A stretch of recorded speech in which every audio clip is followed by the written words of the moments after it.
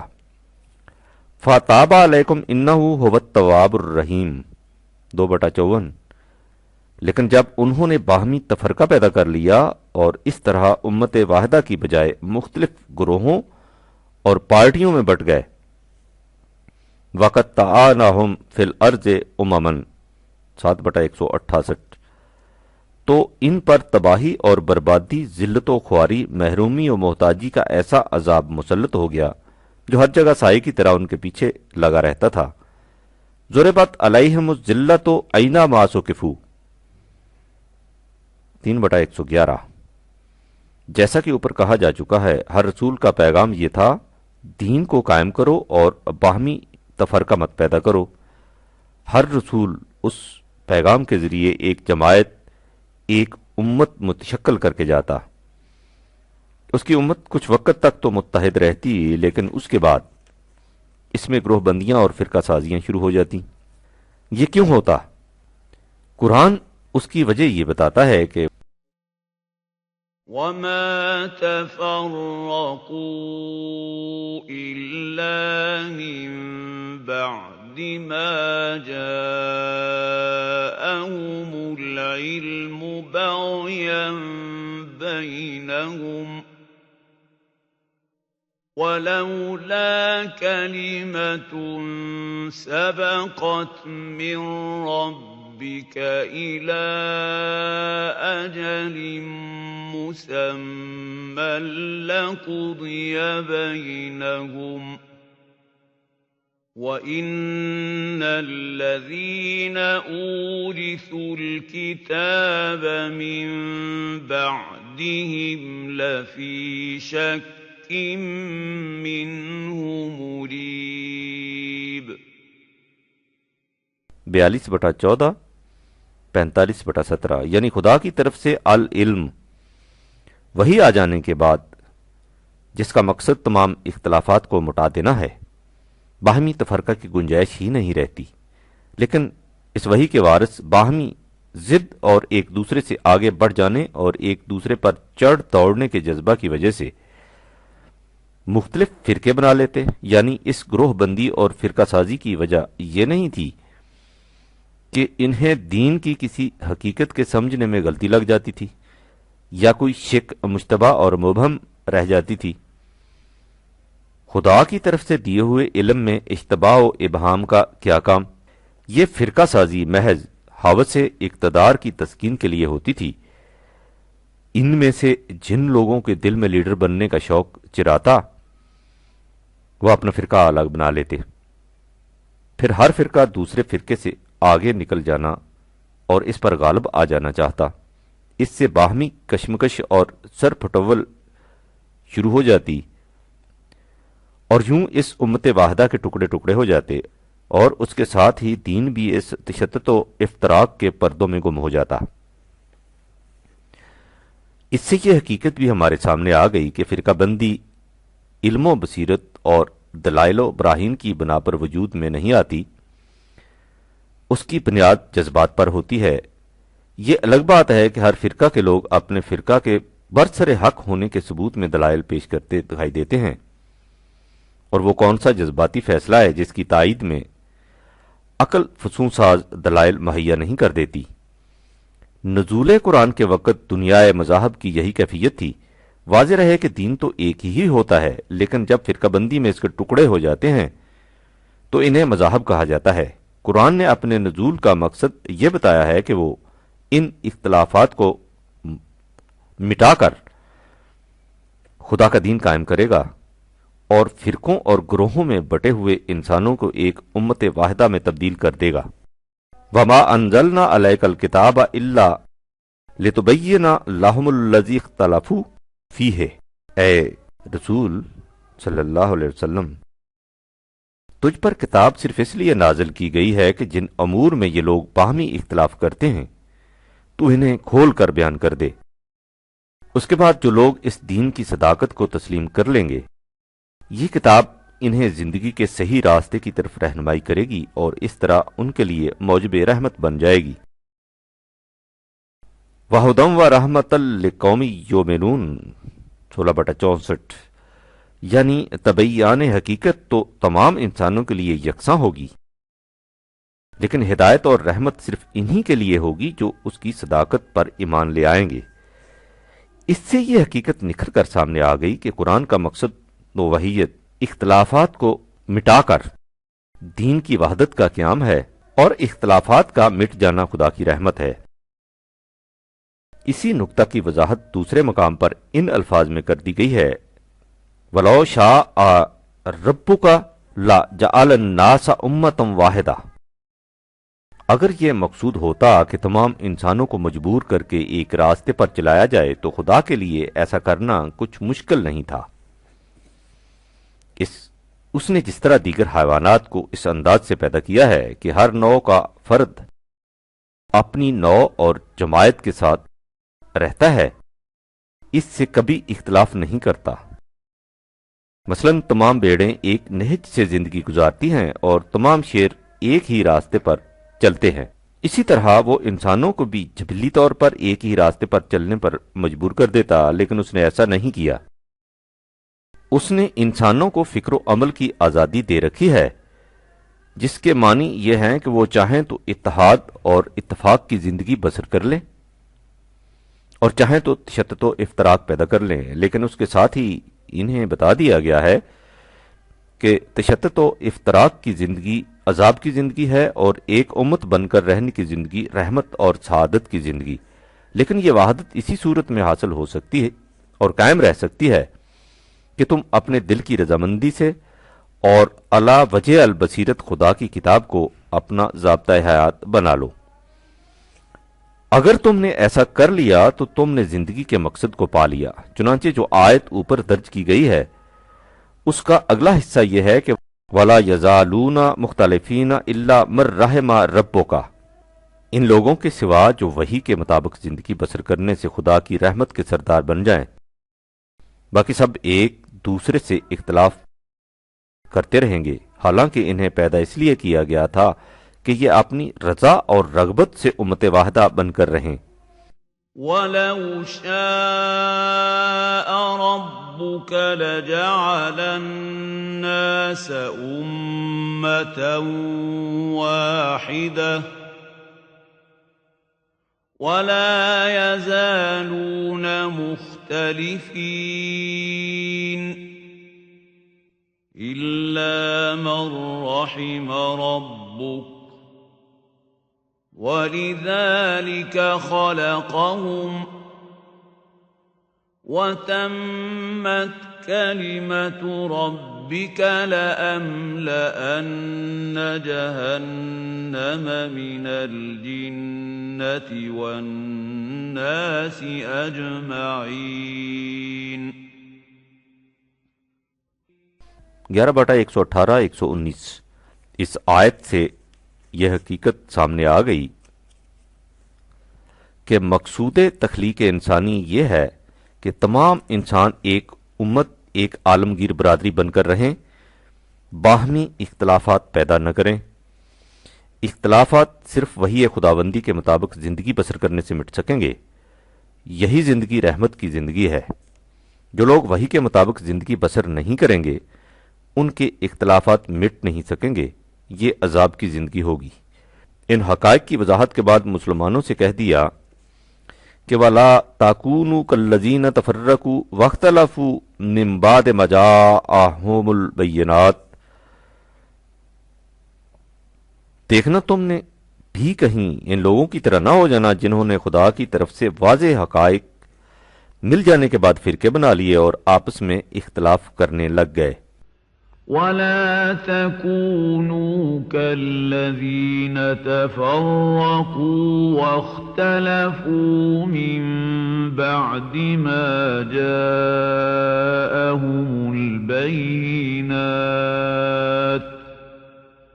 وَأُولَئِكَ لَهُمْ عَذَابٌ عَظِيمٌ۔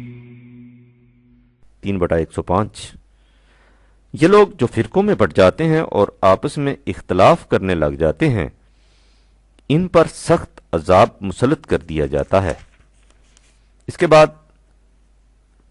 کے بعد کی دو آیات میں قرآن نے بتایا ہے کہ اختلاف اور تفرقہ کی زندگی در حقیقت ایمان کے بعد کفر کی زندگی ہے اور روح سیاہی کا موجب. اس کے برعکس وحدت و ائتلاف کی زندگی سے سرخروئی نصیب ہوتی ہے اور خدا کی رحمت. يوم تبيض وجوه وتسود وجوه فأما الذين اسودت وجوههم أكفرتم بعد إيمانكم فذوقوا العذاب بما كنتم تكفرون وأما الذين ابيضت وجوههم ففي رحمة الله هم فيها خالدون.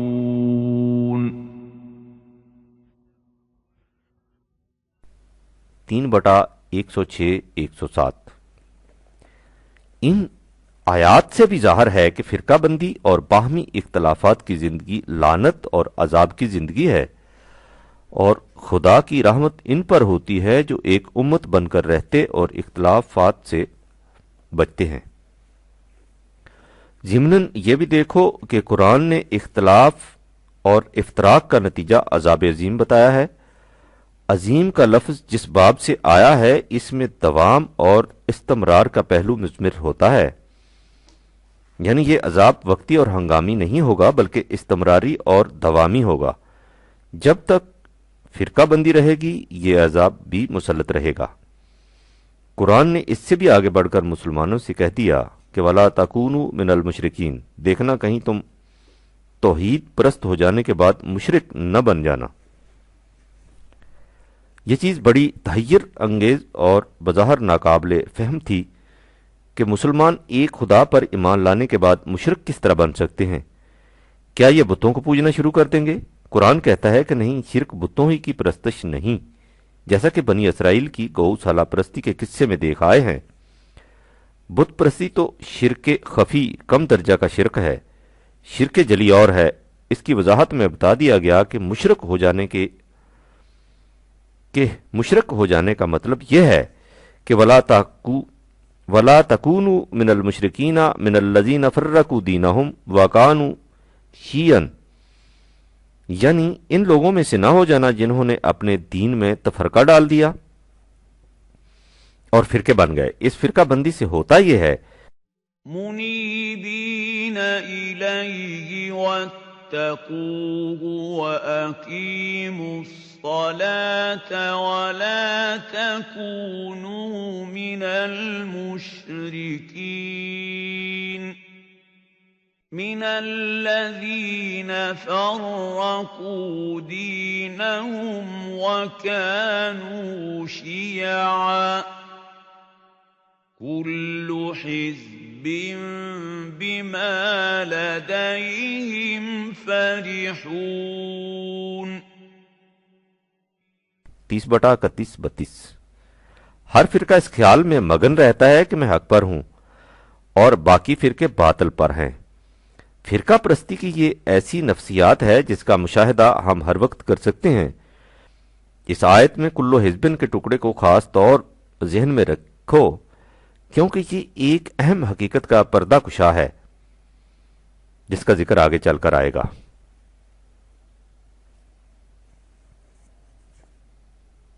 بہرحال قرآن نے امت واحدہ سے کھلے کھلے الفاظ میں کہہ دیا کہ اگر تم نے دین میں فرقے پیدا کر لیے تو یہ توحید نہیں شرک ہوگا، اور کوئی فرقہ یہ کہہ کر اس سے بری الذمہ نہیں ہو سکے گا کہ ہم اصلی اور حقیقی اسلام پر قائم ہیں اور دوسرے فرقے باطل پر. اسی بنا پر رسول اللہ صلی اللہ علیہ وآلہ وسلم سے کہہ دیا گیا ان الذين فرقوا دينهم وكانوا شيعا لست منهم في شيء انما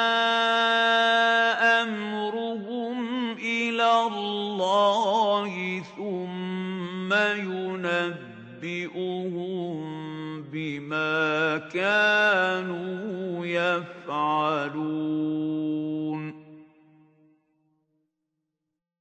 6/160 جو لوگ اپنے دین میں تفرقہ پیدا کر دیں اور ایک فرقہ بن کر بیٹھ جائیں، اے رسول تجھے ان سے کوئی تعلق نہیں، یعنی فرقے بنانے والوں سے نہ خدا کا کوئی تعلق ہے کیونکہ وہ توحید پرست نہیں رہتے، مشرک ہو جاتے ہیں، اور نہ ہی خدا کے رسول کا ان سے کوئی واسطہ کیونکہ رسول نے تو ایک دین قائم کیا اور ایک امت بنائی تھی۔ یہ الگ امت بنا لینے والے در حقیقت ایک متوازی دین نظام زندگی کے حامل ہو گئے، اس لیے انہیں اس رسول سے کیا تعلق؟ اس مقام پر ایک اعتراض یہ کیا جاتا ہے کہ رسول اللہ نے ایک امت بنائی جو دین حق پر قائم تھی، اس امت میں سے ایک فرقہ نکل کر الگ ہو گیا۔ اب ظاہر ہے کہ یہ نیا فرقہ شرک کے جرم کا مرتکب اور باطل پرست ہے۔ بقیہ امت جو اپنے مسلک پر قائم ہے اسے ایک فرقہ ٹھہرا کر اسی جرم کا مرتکب قرار دے دینا تو کسی صورت میں درست نہیں ہو سکتا۔ یہ اعتراض اہم ہے، لیکن اس کا جواب یا اس مشکل کا حل ذرا آگے چل کر سامنے آئے گا۔ سورہ روم کی جس آیت میں کہا گیا ہے وَلَا تَكُونُوا مِنَ الْمُشْرِكِينَ، اس سے پہلے ہے وَأَقِيمُوا الصَّلَاةَ، صلاۃ کو قائم رکھو اور مشرکین میں سے نہ ہو جاؤ، یعنی ان میں سے نہ ہو جا جنہوں نے دین میں فرقے پیدا کر دیے۔ اس سے ظاہر ہے کہ دین میں نظام صلاۃ وہ بنیادی حقیقت ہے کہ جب تک یہ قائم رہے فرقے نہیں بن سکتے۔ یہی وجہ ہے جو قرآن نے کہا ہے کہ جب انبیاء کے جانے کے بعد ان کی امت فرقوں میں بٹ جاتی ہے تو وہ در حقیقت صلاۃ کو ضائع کر دیتی ہے اور اپنے اپنے جذبات کے پیچھے لگ جاتی ہے۔ فخلف من بعدهم خلف اضاعوا الصلاة واتبعوا الشهوات فسوف يلقون غيا۔ 19/59 اس کی زندہ شہادت خود ہماری اپنی حالت ہے، ہماری کیفیت یہ ہے کہ وہی صلاۃ جسے قرآن نے وحدت امت کا محکم ذریعہ بتایا تھا آج فرقوں کی تمیز و تفریق کی علامت بن گئی ہے۔ چنانچہ اگر تم نے دیکھنا ہو کہ فلاں شخص کس فرقے سے متعلق ہے تو یہ دیکھو کہ وہ نماز کس طرح پڑھتا ہے۔ یہی وجہ ہے کہ جب طلوع اسلام کے خلاف اس کے مخالفین نے یہ پروپیگنڈا شروع کیا کہ یہ ایک فرقہ ہے تو انہیں اپنے اس دعوے کی تائید میں یہ الزام بھی تراشنا پڑا کہ یہ لوگ 3 وقت کی نماز پڑھتے ہیں اور ایک رکعت میں ایک ہی سجدہ ضروری سمجھتے ہیں۔ گویا انہوں نے ثابت یہ کرنا چاہا کہ چونکہ ان کی نماز اور فرقوں سے مختلف ہے اس لیے یہ ایک نیا فرقہ ہے، حالانکہ یہ سب بہتان تراشی اور افطرا پردازی تھی۔ نہ طلوع اسلام کوئی الگ نماز تجویز کرتا ہے، نہ 3 وقتوں کی نماز بتاتا ہے، نہ الگ فرقہ بناتا ہے۔ جس کے نزدیک فرقہ سازی شرک ہو وہ بلا خود فرقہ کیسے بن جائے گا؟ بہرحال یہ تو جملہ معترضہ تھا۔ میں یہ کہہ رہا تھا کہ قرآن نے صلاۃ کو امت واحدہ کے لیے وجہ جامعیت قرار دیا تھا۔ یہی وجہ تھی کہ جب خود رسول کے زمانے میں بعض تفرقہ انگیزوں نے ایک نئی مسجد تعمیر کی تو قرآن نے جس شدت سے اس کی مخالفت کی اس کا اندازہ سورہ توبہ کی متعلقہ آیات سے لگ سکتا ہے۔ سنو اور غور سے سنو کہ قرآن اس باب میں کیا کہتا ہے۔ والذین اتخذوا مسجدا ضرارا، جن لوگوں نے اس غرض سے مسجد تعمیر کی کہ اس سے ملت اسلامیہ اور خود دین کو نقصان پہنچایا جائے، و کفرن، اور کفر کی حمایت کی جائے یا کفر کی روش اختیار کی جائے، و تفریقم بین المومنین، یعنی اس غرض سے کہ مسلمانوں میں تفرقہ پیدا کیا جائے۔ تم اس مسجد کو مسجد سمجھتے ہو، یہ مسجد نہیں۔ وَإِرْصَادًا لِمَنْ حَارَبَ اللَّهَ وَرَسُولَهُ مِنْ قَبْلُ، یہ وہ کمین گاہ ہے جس میں بیٹھ کر وہ شخص جو اس سے پہلے خدا اور رسول نظام خداوندی کا دشمن تھا ملت پر تیر اندازی کرے گا۔ یعنی یہ مسجد نہیں، یہ وہ قلعہ ہے جس کے اندر خدا اور رسول کے دشمن پناہ لے کر دین کے کسر مشیت کو منہدم کرنے کی مذموم کوشش کریں گے۔ وَلَا يَخْلِفُنَّ إِنْ آرَدْنَا إِلَّا الْحُسْنَى، یہ قسمیں کھا کھا کر کہیں گے کہ اس مسجد کی تعمیر سے ہمارا ارادہ بجز بھلائی کے اور کچھ نہیں، ہم دین کی تخریب تھوڑا چاہتے ہیں۔ واللہ یشہد انہم لکاذبون، تم ان کی باتوں میں نہ آ جانا، خدا گواہ ہے کہ یہ یکسر جھوٹے ہیں۔ لا تقم فیہ ابدا، اے رسول تم اس مسجد میں ایک قدم بھی نہ رکھنا۔ یہ مسجد تو یوں سمجھو کہ دوزخ کے کنارے پر کھڑی ہے، جس نے اسے بنایا ہے اور جو اس میں داخل ہوگا یہ ان سب کو لے کر جہنم کے عمیق گڑھے میں جا گرے گی۔ والذین اتخذوا مسجدا ضرارا وكفرا وتفريقا بين المؤمنين وإرصادا لمن حارب الله ورسوله من قبل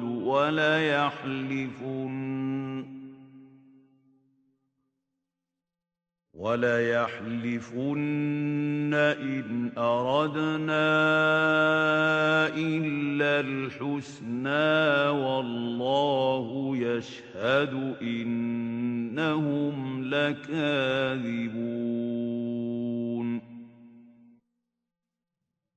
لا تقم فيه أبدا لمسجد أسس على التقوى من أول يوم أحق أن تقوم فيه رجال يحبون أن يتطهروا والله يحب المطهرين أفمن أسس بنيانه على تقوى من الله ورضوان خير أم من أسس بنيانه على شفا جرف هار فانهار به في نار جهنم والله لا يهدي القوم الظالمين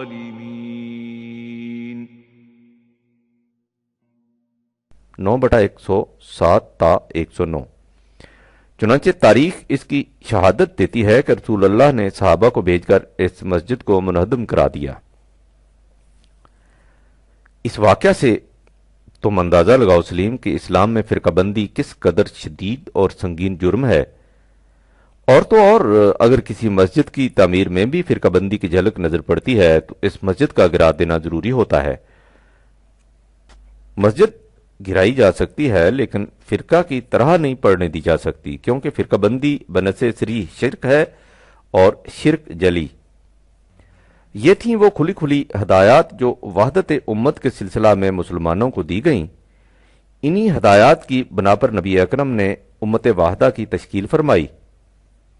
یہ وہ امت تھی جس کا نظام ایک تھا، ضابطہ زندگی ایک تھا، مرکز ایک تھا، دین ایک تھا، راستہ ایک تھا، نسب العین ایک تھا۔ ان میں نہ کسی قسم کا اختلاف تھا نہ افتراق۔ یہی تھی وہ جماعت جس کے متعلق خدا نے کہا ہے وَاعْتَصِمُوا بِحَبْلِ اللَّهِ جَمِيعًا وَلَا تَفَرَّقُوا وَاذْكُرُوا نِعْمَةَ اللَّهِ عَلَيْكُمْ إِذْ كُنْتُمْ أَعْدَاءً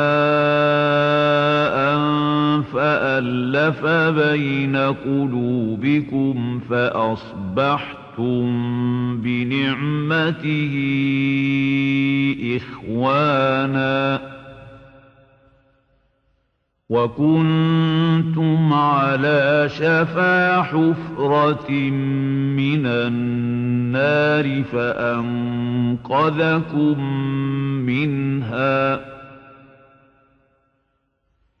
كَذَلِكَ يُبَيِّنُ اللَّهُ لَكُمْ آيَاتِهِ لَعَلَّكُمْ تَهْتَدُونَ۔ 3/102 اللہ نے ان کے دلوں کو ایک دوسرے کے ساتھ جوڑ دیا اور دین کے ذریعہ انہیں ایک دوسرے کا بھائی بنا دیا، رضی اللہ عنہم ورضوا عنہ۔ اس کے بعد امت پر کیا گزری، یہ ایک حدیث دل خراش ہے اور داستان ہے جگر سوز۔ اس کے لیے تفصیل میں گئے بغیر قرآن کے الفاظ میں صرف اتنا سن لو کہ وما تفرقوا الا من بعد ما جاءهم العلم باغیا بینہم، 42/14۔ جس طرح سابقہ نے وحی کے مل جانے کے بعد باہمی ضد اور سرکشی کے جذبے سے دین میں تفرقے بنا ڈالے تھے، یہ بھی فرقوں میں بٹ گئے۔ قرآن کے اس قدر واضح بین اور سری احکام و ہدایات، تنبیہات و تاکیدات کی موجودگی میں امت کا فرقوں میں بٹ جانا یقیناً ایک تحیر انگیز واقعہ ہے، لیکن اس حقیقت سے کسے انکار ہو سکتا ہے کہ امت فرقوں میں بٹی اور یہ فرقے اب تک موجود ہیں؟ اس مقام پر رہ کر یہ سوال سامنے آتا ہے کہ فرقوں میں بٹنے والے لوگ اپنی اس روش کے جواز میں بالآخر کوئی دلیل تو پیش کرتے ہوں گے۔ جی ہاں، وہ دلیل پیش کرتے ہیں، غور سے سنو کہ وہ دلیل کیا ہے۔ وہ کہتے ہیں کہ رسول اللہ نے فرمایا ہے کہ اختلاف امتی رحمتن، میری امت میں اختلاف رحمت ہے۔ تم نے سوچا سلیم کہ یہ بات کیا ہوئی؟ یعنی وہی اختلاف جس کے متعلق قرآن نے واضح الفاظ میں کہا تھا کہ وہ خدا کا عذاب ہے، باعث کفر ہے، شرک ہے، اسی اختلاف کے متعلق یہ کہا جاتا ہے کہ معاذ اللہ رسول اللہ نے اسے باعث رحمت قرار دیا ہے۔ جو شخص ذرا بھی قرآنی تعلیم سے مس رکھتا ہو وہ بلا ادنا تعمل یہ کہہ دے گا کہ عربی زبان کا یہ فقرہ کبھی رسول اللہ کا ارشاد نہیں ہو سکتا، رسول نے کبھی ایسا نہیں فرمایا ہوگا۔ یہ ناممکن ہے کہ خدا ایک چیز کو عذاب قرار دے اور اس کا رسول اسے رحمت بتائے۔ لیکن آپ یہ کچھ کہتے رہیے، فرقہ پرست اپنی بات پر اڑے رہیں گے کہ نہیں، رسول اللہ نے ایسا فرمایا اور ضرور فرمایا تھا۔ یہ محض اس لیے کہ اگر اسے حدیث رسول اللہ صلی اللہ علیہ وآلہ وسلم قرار نہ دیا جائے تو پھر فرقہ بندی کے جواز کی راہ کوئی نہیں رہ جاتی۔ لیکن وہ جو قرآن نے کہا ہے کہ جو لوگ حقیقت کو توان بطبیب خاطر نہیں مانتے، حقیقت ان سے اپنے آپ کو کارہن مجبوراً منوا لیتی ہے، اس کی شہادت حال ہی میں ہمارے سامنے آئی ہے۔ ہوا یہ کہ مرزائیوں کے خلاف یہ اعتراض کیا گیا کہ انہوں نے ایک نیا فرقہ بنا کر امت میں اختلاف پیدا کر دیا ہے۔ اس کے جواب میں انہوں نے کہا کہ اگر ہمارے کسی عمل سے امت میں اختلاف پیدا ہو گیا ہے تو امت کو اس کے لیے ہمارا شکر گزار ہونا چاہیے، نہ کہ شکوہ سنج، اس لیے کہ حضور نے فرمایا ہے کہ اختلاف امتی رحمت، لہذا ہمارا یہ فرقہ امت کے لیے مزید رحمتوں کا باعث ہے۔ تم سوچو سلیم کہ ان کے اس جواب کا جواب الجواب کیا ہو سکتا تھا؟ اس کے جواب میں جمعیت اہل حدیث کے ترجمان الاعتصام کو مجبوراً کہنا پڑا کہ اختلاف امتی رحمت کوئی حدیث ہی نہیں، اس لیے اسے سند میں پیش نہیں کیا جا سکتا۔ لیکن سلیم اب اس فکرے کو حدیث نہ قرار دینے سے کیا حاصل؟ اس نے جس قدر تباہی مچانی تھی اس سے 1000 برس میں مچا دی۔ اس نے امت کے ٹکڑے ٹکڑے کر دیے، انہیں فرقوں اور گروہوں میں تقسیم کر کے مستقل جنگ و جدال کا سامان پیدا کر دیا، ان کی دنیا اور عاقبت دونوں خراب کر دیں۔ ایسی عظیم ہلاکتوں اور تباہیوں کے بعد اگر اس حقیقت کا اعتراف کیا گیا کہ یہ فرمان رسول نہیں ہے تو اس سے ان نقصانات کی تلافی کیا ہوگی؟ اس قسم کی ہے سلیم وہ وضعی حدیثیں جن کے متعلق میں کہا کرتا ہوں کہ یہ اجمی سازش کا نتیجہ ہے، اور یہ ہے وہ جرم جس کی پاداش میں مجھے گردن زدنی اور کشتنی قرار دیا جاتا ہے۔ بہرحال یہ تو جملہ معترضہ تھا۔ میں کہہ یہ رہا تھا کہ فرقہ بندی کے جواز میں اختلاف امتی رحمت کو بطور دلیل پیش کیا گیا، لیکن اس میں ایک سقم تھا، اور وہ یہ کہ اس کی روح سے تمام فرقے موجب رحمت فی الحاظ حق پر قرار پا جاتے تھے، اور فرقہ بندی اسے کبھی گوارا ہی نہیں کر سکتی تھی۔ کہ ہر فرقے کو سچا سمجھا جائے، لہٰذا اس کے لیے ایک اور حدیث وضع کی گئی جس میں کہا گیا کہ حضور نے فرمایا تھا کہ میری امت میں 73 فرقے ہوں گے، ان میں سے ایک فرقہ ناجی ہوگا، باقی سب جہنمی ہوں گے۔ تم نے غور کیا سلیم کہ اس میں ایک فرقہ کی استثناء نے کس طرح ہر فرقہ کو مطمئن کر دیا کہ وہ برسر حق ہے اور باقی سب باطل پر ہیں۔ قرآن نے فرقوں کے متعلق کہا تھا کہ کل حزب بما لدیہم فرحون، ہر فرقہ اس ذم باطل میں رہتا ہے کہ وہ حق پر ہے، یعنی قرآن نے کل حزب تمام فرقے کہہ کر اس چور دروازے کو بند کر دیا جس کے راستے فرقہ پرستی کا جھوٹا اطمینان داخل ہو سکتا تھا، لیکن اس وضعی روایت نے ایک فرقہ کی استثناء سے اس دروازے کو چوپٹ کھول دیا۔ چنانچہ ہماری 1000 سالہ تاریخ اس پر شاہد ہے کہ اسی استثناء کی آڑ میں ہر فرقہ اپنے آپ کو ناجی اور دوسرے فرقوں کو جہنمی قرار دینے کے جہاد عظیم میں مصروف چلا رہا ہے، اور ان خون کے چھینٹوں کو اپنے لیے وجہ سرخ روئی سمجھ رہا ہے۔ چنانچہ خود ہمارے ہاں بھی آج کل جو کچھ ہو رہا ہے وہ اس داستان رنگین کی زندہ شہادت ہے۔ علاوہ ان فسادات کے جو مختلف فرقوں میں برپا ہوتے رہتے ہیں، آئے دن اس قسم کی خبریں اخبارات میں شائع ہوتی رہتی ہیں کہ فلاں مقام پر فلاں فرقہ کے متبعین نے فلاں فرقہ کے امام کو قتل کر دیا اور فلاں مقام پر فریق مخالف کے خطیب کو مار دیا گیا۔ یہ اس امت کے دیندار طبقہ کا حال ہے جسے بنص صریح بتایا گیا تھا۔ وَمَن يَقْتُلْ مُؤْمِنًا مُتَعَمِّدًا فَجَزَاؤُهُ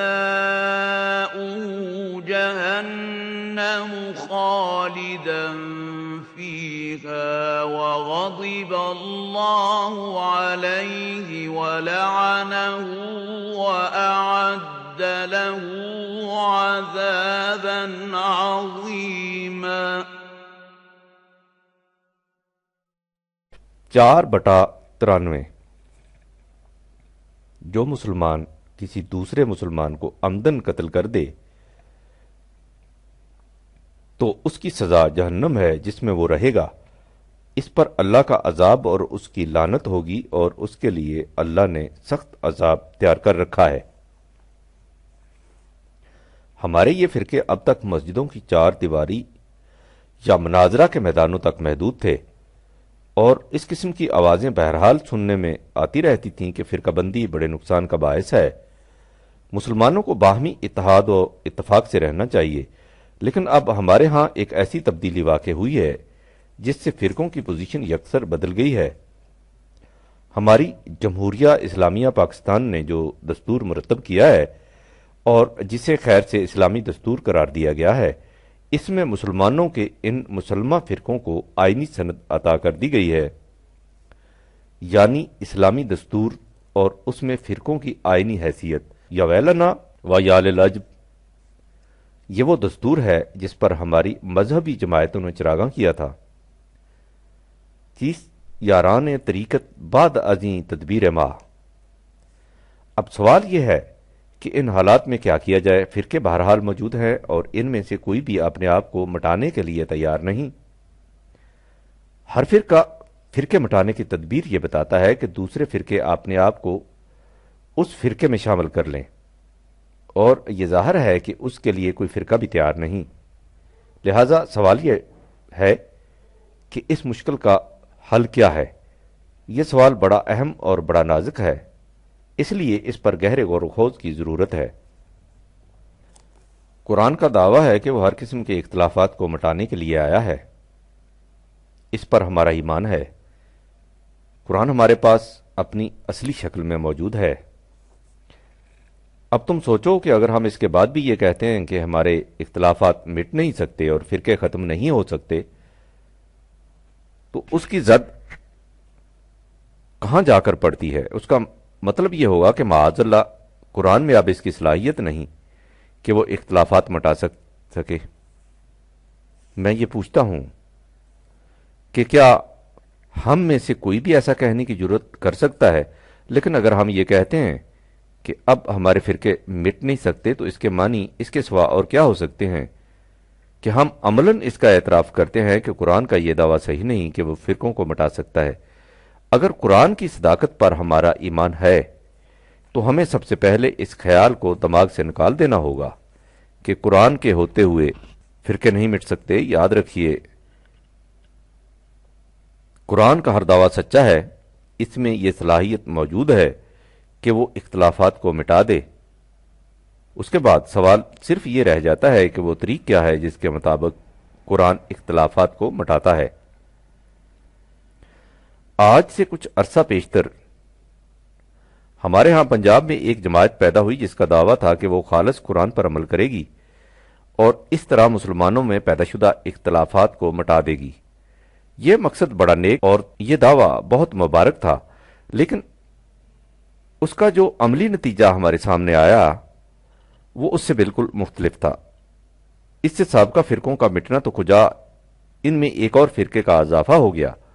ہمارے لیے ان حضرات کی نیت پر شبہ کرنے کی کوئی وجہ نہیں، لیکن چونکہ اختلافات مٹانے کے لیے قرآن نے جو طریق بتایا تھا وہ ان کی نگاہوں سے اوجھل رہا، اس لیے ان کی یہ کوشش ناکام رہی۔ بدقسمتی یہ کہ اس ناکامی نے خود قرآن کے مشن کو بڑا نقصان پہنچایا، اس طرح کہ اب اگر کسی سے کہا جاتا ہے کہ ہمارے اختلافات قرآن کی روح سے مٹ سکتے ہیں تو وہ اس کے جواب میں طنزاً اور یا ایک ٹھنڈی سانس بھر کر کہہ دیتا ہے کہ صاحب یہ نسخہ بھی آزمایا جا چکا اور ناکام ثابت ہو چکا ہے۔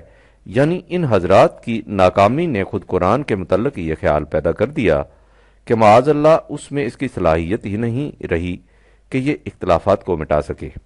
اب سوال یہ پیدا ہوتا ہے کہ قرآن ان اختلافات کے مٹانے کا کیا طریق بتاتا ہے؟ سب سے پہلے تو یہ سمجھ لو کہ قرآن یہ کہتا ہے کہ وَمَا اخْتَلَفْتُمْ فِيهِ مِن شَيْءٍ فَحُكْمُهُ إِلَى اللَّهِ ذَلِكُمُ اللَّهُ رَبِّي عَلَيْهِ توكلت وإليه أنيب 42/10 جس معاملہ میں بھی تمہیں اختلاف ہو اس کا فیصلہ حکم اللہ کی طرف سے ہونا چاہیے۔ اس میں حکم کا لفظ غور طلب ہے، یعنی یہ انفرادی چیز نہیں کہ دو آدمیوں میں کسی مسئلہ میں اختلاف ہو اور وہ اپنے طور پر قرآن سے فیصلہ لینے کے لیے بیٹھ جائیں۔ متنازع فی امور میں حکم یا فیصلہ ہمیشہ تیسرے مقام سے ملا کرتا ہے، اسے حکم یا ثالث کہتے ہیں۔ اسی مقصد کے لیے قرآن نے رسول اللہ صلی اللہ علیہ وآلہ وسلم سے کہا تھا فَلَا وَرَبِّكَ لَا يُؤْمِنُونَ حَتَّى يُحَكِّمُوكَ فِيمَا شَجَرَ بَيْنَهُمْ ثُمَّ لَا يَجِدُوا فِي أَنفُسِهِمْ حَرَجًا مِّمَّا قَضَيْتَ وَيُسَلِّمُوا تَسْلِيمًا 4/65 تیرا رب اس حقیقت پر شاہد ہے کہ یہ کبھی صاحب ایمان نہیں کہلا سکتے جب تک یہ اپنے اختلافی امور میں تجھے اپنا فیصلہ دینے والا تسلیم نہ کرے، اور پھر جو فیصلہ یہاں سے صادر ہو اس کے خلاف اپنے دل میں بھی کوئی گرانی محسوس نہ کریں، بلکہ اس کے سامنے سر تسلیم خم کر دیں۔ یعنی قرآن سے فیصلہ انفرادی طور پر نہیں لیا جائے گا، بلکہ اس کے لیے ایک زندہ اور محسوس ثالث اور حاکم کی ضرورت ہوگی۔ اس فیصلہ کرنے والی اتھارٹی کو قرآن میں اللہ اور رسول کی جامع اصطلاح سے تعبیر کیا گیا ہے، چنانچہ اس آیت سے چند آیات پہلے ہے یا ایھا الذین آمنوا اطیعوا اللہ و اطیعوا الرسول و اولی الامر منکم، اے جماعت مومنین تم اللہ اور رسول کی اطاعت کرو۔ يا أيها الذين آمنوا أطيعوا الله وأطيعوا الرسول وأولي الأمر منكم فَإِن تَنَازَعْتُمْ فِي شَيْءٍ فَرُدُّوهُ إِلَى اللَّهِ وَالرَّسُولِ إِن كُنتُمْ تُؤْمِنُونَ بِاللَّهِ وَالْيَوْمِ الْآخِرِ ذَلِكَ خَيْرٌ وَأَحْسَنُ تَأْوِيلًا۔ 4/59 اگر تم میں کسی معاملہ میں اختلاف پیدا ہو جائے تو اسے اپنے طور پر حل کرنے کی کوشش نہ کرو بلکہ اسے اللہ اور رسول کی طرف لوٹا دو۔ اگر تم ایسا کرو گے تو سمجھا جائے گا کہ تمہارا اللہ اور آخرت پر ایمان ہے۔ اس کے معنی صاف طور پر یہ ہیں کہ دو افراد میں اختلاف تو ایک طرف، اگر افسران ماتحت کے کسی فیصلہ سے بھی اختلاف ہو تو قرآنی نظام کی مرکزی اتھارٹی اللہ اور رسول کی طرف لوٹا دو۔ یہی شرط ایمان ہے۔ اگر ایسا نہ کیا جائے گا تو یہ کفر ہو جائے گا۔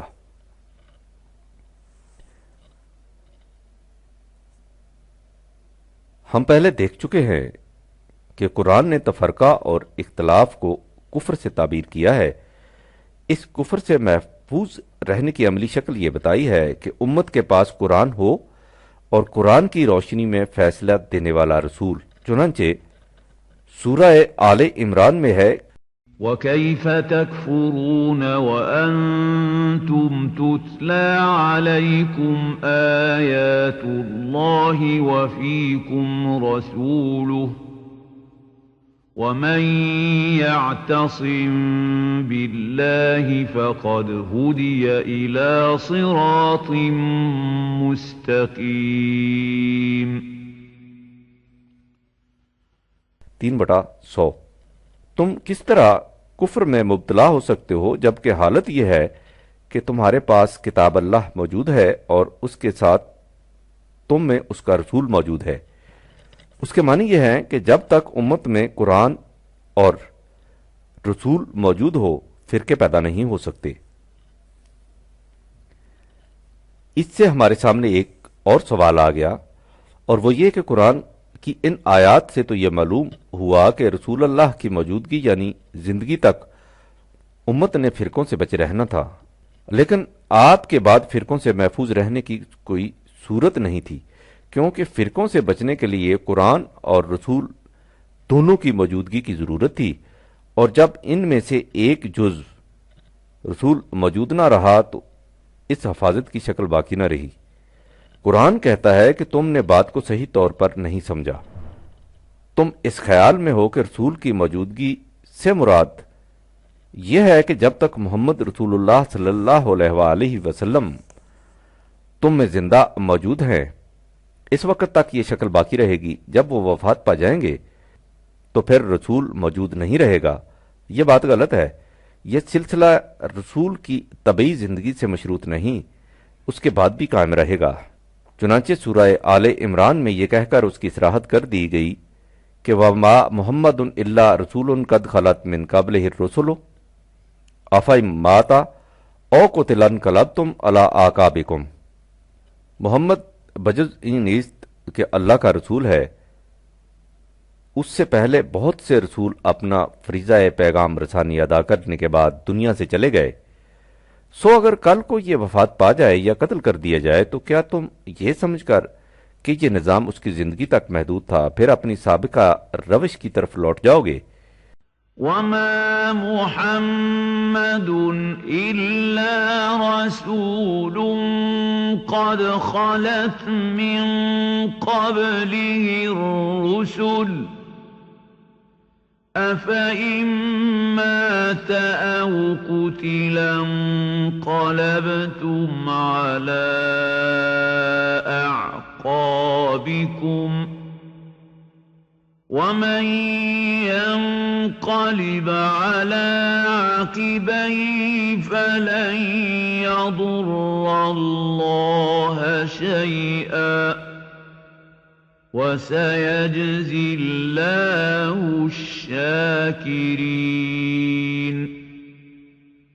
جو رسول کی وفات پر اپنی سابقہ روش پر لوٹ جائے گا تو وہ اللہ کو کوئی نقصان نہیں پہنچائے گا۔ اپنا ہی کچھ بگاڑے گا۔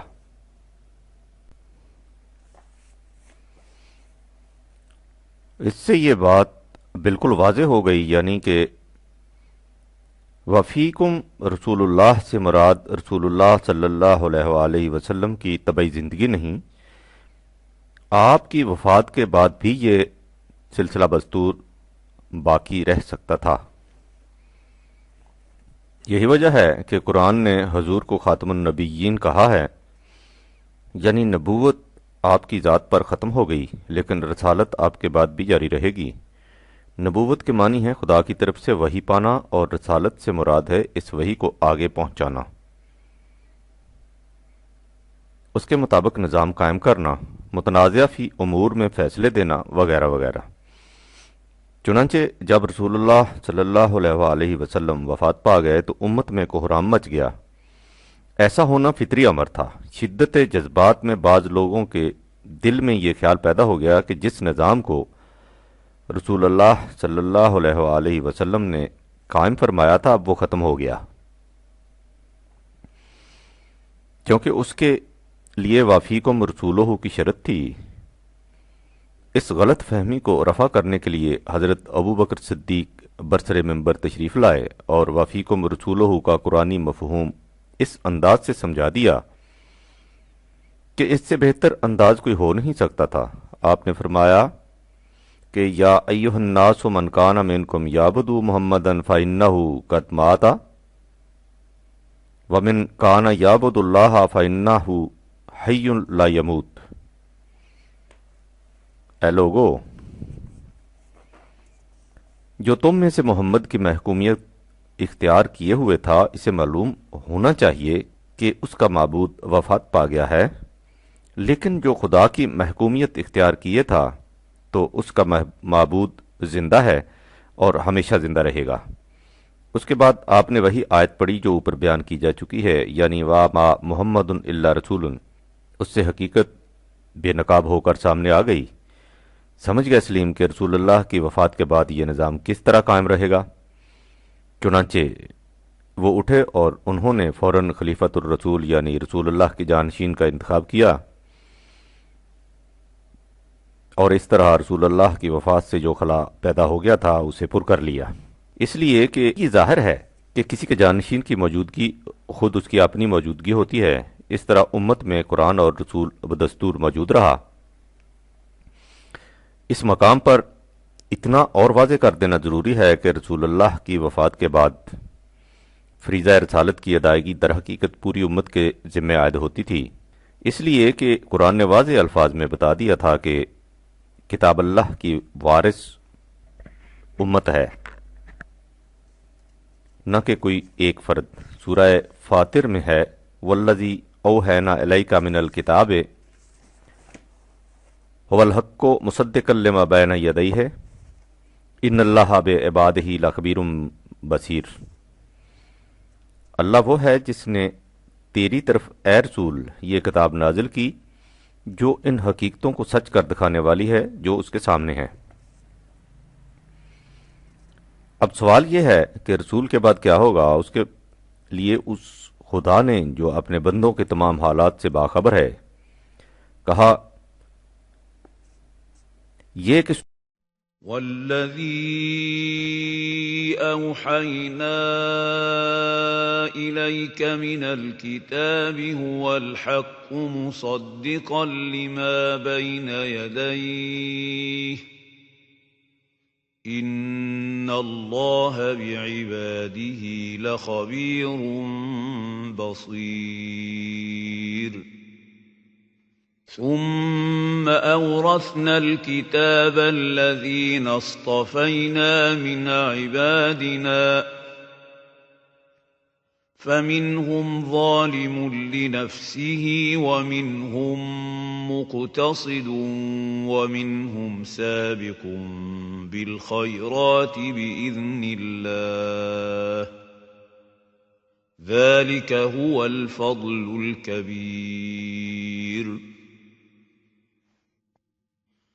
25/31-32 ہم نے اس کتاب کی وراثت کے لیے اپنے بندوں میں سے اس امت کو منتخب کر لیا ہے یعنی پہلی بات یہ کہ قرآن کی وارث پوری امت ہے، اس کے بعد آگے بڑھیے، رسول اللہ کا فریضہ یہ تھا الذين يتبعون الرسول النبي الأمي الذي يجدونه مكتوبا عندهم في التوراة والإنجيل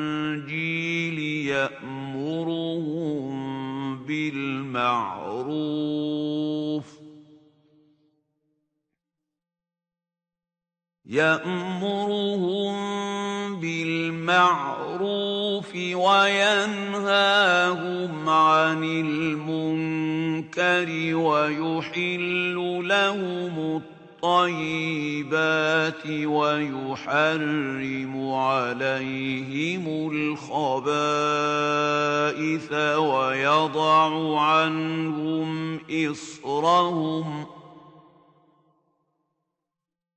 ويضع عنهم إصرهم والأغلال التي كانت عليهم فالذين آمنوا به وعزروه ونصروه واتبعوا النور الذي أنزل معه أولئك هم المفلحون 7/157 وہ معروف کا حکم دیتا ہے اور منکر سے روکتا ہے۔ اب یہی فریضہ امت کی طرف منتقل ہو گیا ہے، چنانچہ سورہ آل عمران میں ہے كنتم خير أمة أخرجت للناس تأمرون بالمعروف وتنهون عن المنكر وتؤمنون بالله وَلَوْ آمَنَ أَهْلُ الْكِتَابِ لَكَانَ خَيْرًا لَهُمْ مِنْهُمُ الْمُؤْمِنُونَ وَأَكْثَرُهُمُ الْفَاسِقُونَ 3/110 تم بہترین امت ہو جسے نوع انسان کی فلاح و بہبود کے لیے پیدا کیا گیا ہے۔ تمہارا فریضہ یہ ہے کہ تم معروف کا حکم دو اور منکر سے روکو۔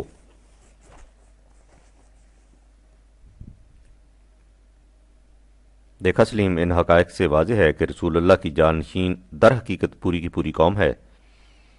عملی انتظام کی سہولت کے لیے امت اپنے میں سے بہترین فرد کو اپنا نمائندہ بنا کر اس سلسلہ کو قائم رکھتی ہے۔ اس طرح امت میں کتاب اور رسول بدستور باقی رہتے ہیں، ان کی موجودگی میں اختلافات کے رونما اور فرقوں کے پیدا ہونے کا امکان ہی نہیں رہتا۔ چنانچہ تاریخ اس پر شاہد ہے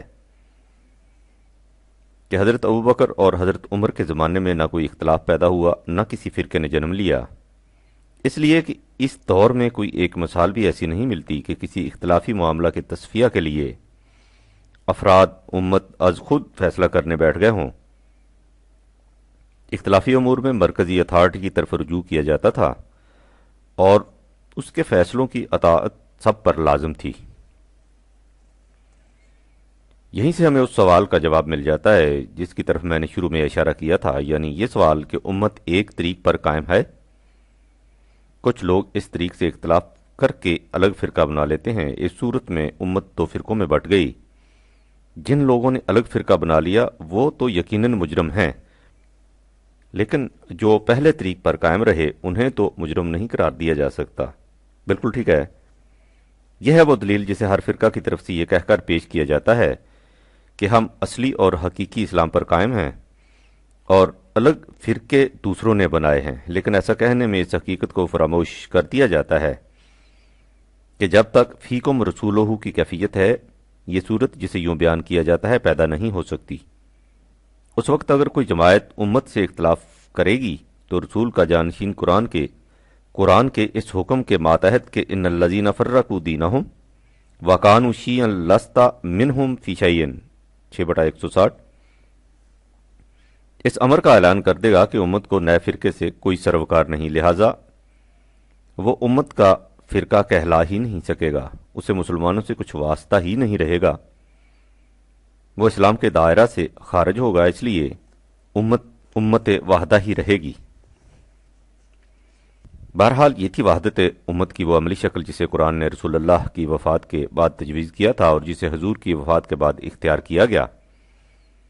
لیکن کچھ عرصہ کے بعد یہ صورت قائم نہ رہی، خلافت کی جگہ ملوکیت نے لے لی، سلاطین نے اپنی مصلحتوں کے ماتحت سیاست کو مذہب سے الگ کر لیا۔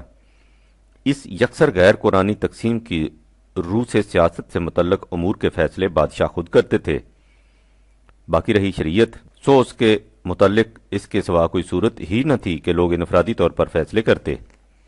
اس ضمن میں ایک اور دشواری سامنے آئی، قرآن نے اللہ اور رسول صلی اللہ علیہ وآلہ وسلم کی اطاعت کا حکم دیا تھا۔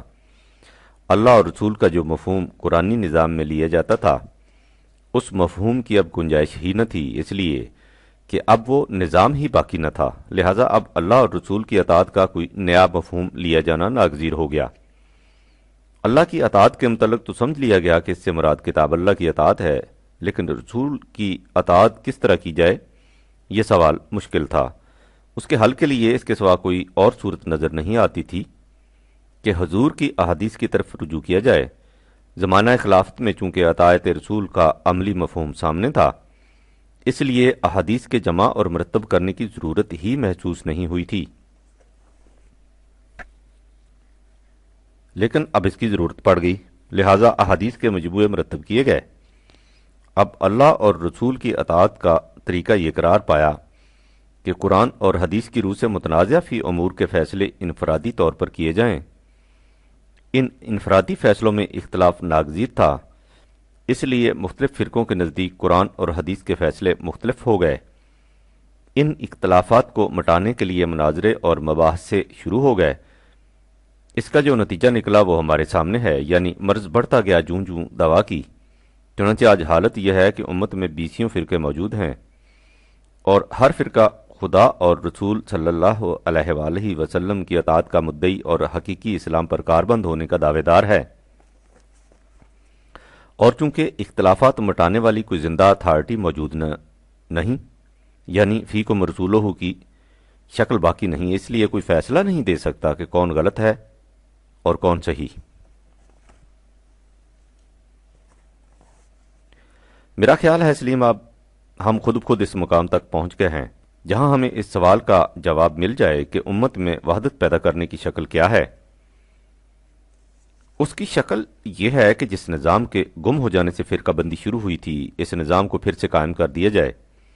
اس کے لیے پہلا قدم یہ ہے کہ اس فکر کو عام کیا جائے کہ فرقوں کی موجودگی اور اسلامی زندگی دو متضاد چیزیں ہیں جو قرآن کی روح سے ایک جگہ جمع نہیں ہو سکتی، اور فرقوں کو مٹا کر اسلامی زندگی پیدا کرنے کا طریق قرآنی نظام کے قیام کے سوا اور کوئی نہیں۔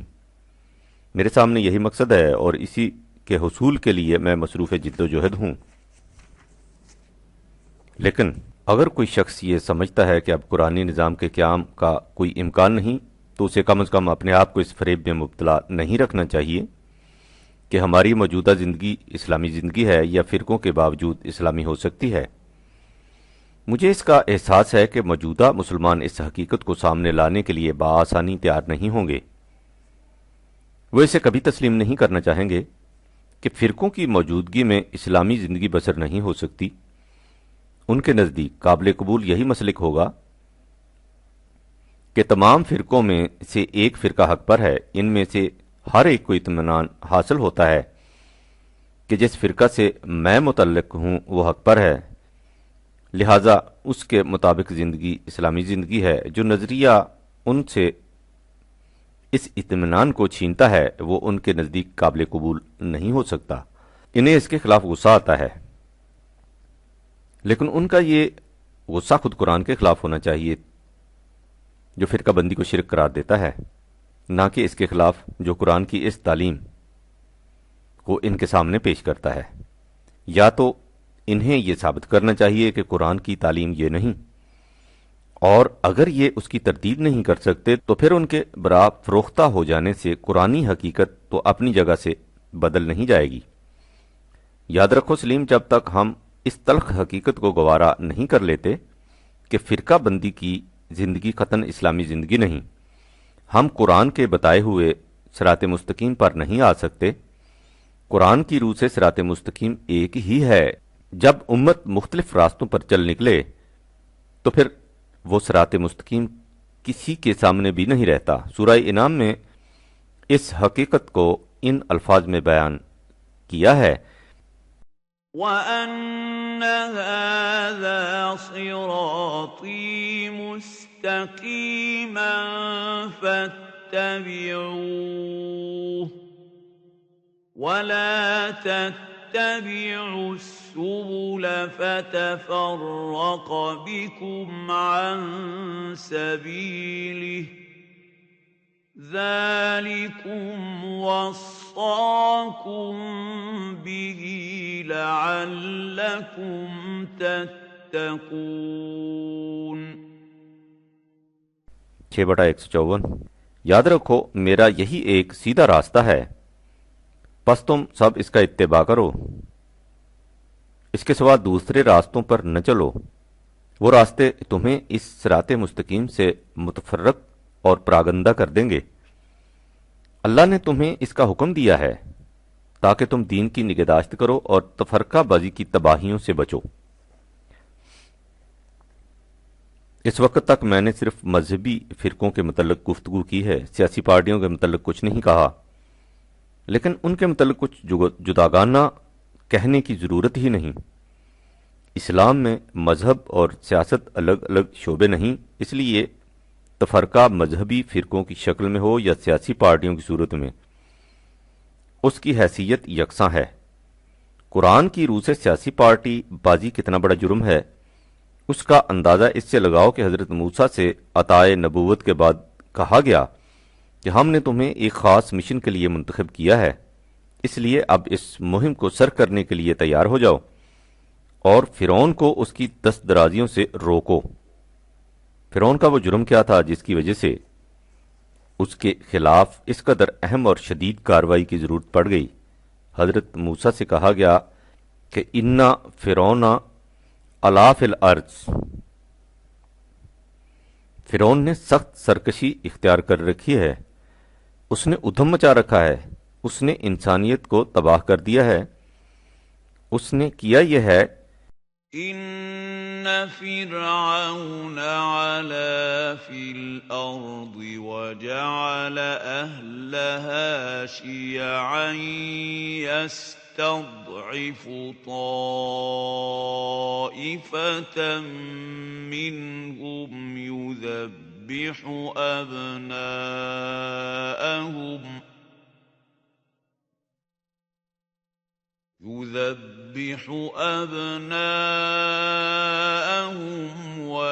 ويستحيي نساءهم إنه كان من المفسدين